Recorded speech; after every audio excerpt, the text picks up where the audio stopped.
कुछ करना था कर लो, अप्पू आ रहे हैं।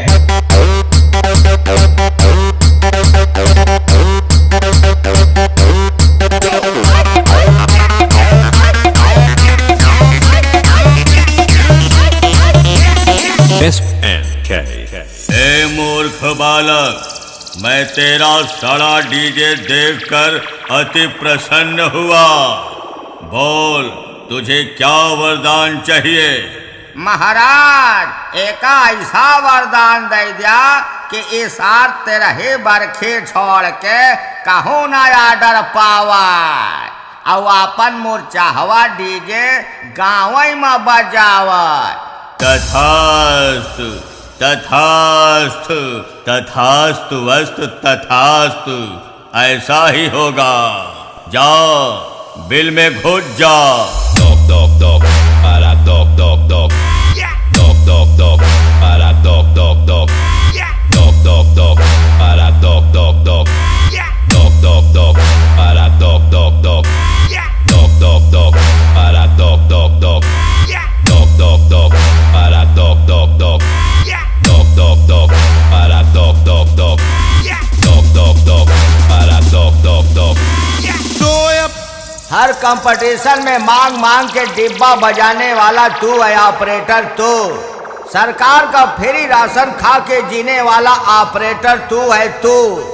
अपने मालिक से मांग मांग के दारू पीने वाला ऑपरेटर तू है तू। तेरे लिए कुछ नहीं कहना, तेरी जिंदगी पे थू है, थू थू थू थू। तथास्तु तथास्तु तथास्तु।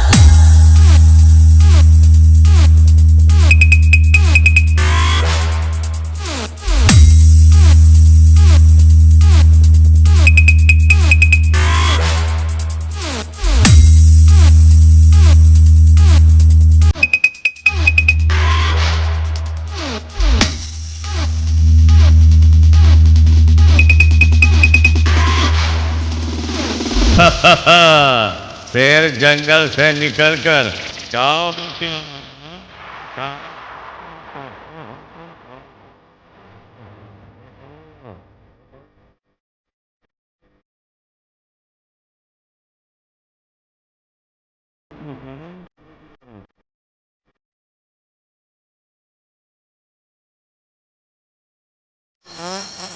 बोल।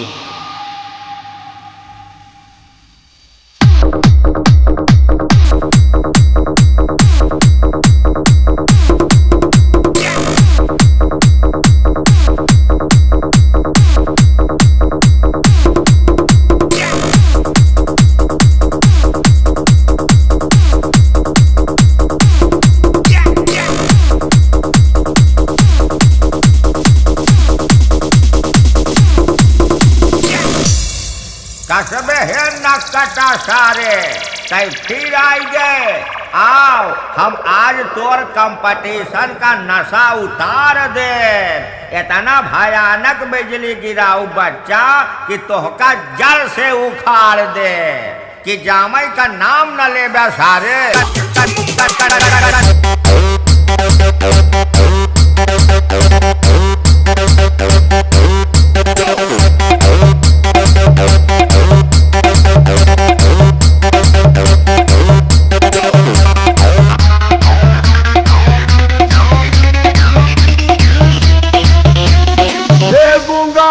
बोल बोल, अरे बोल बोल बोल।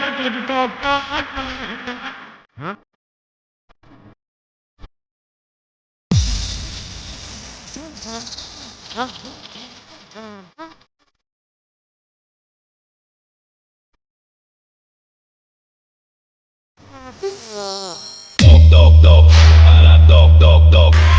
Dok dok dok, para dok dok dok.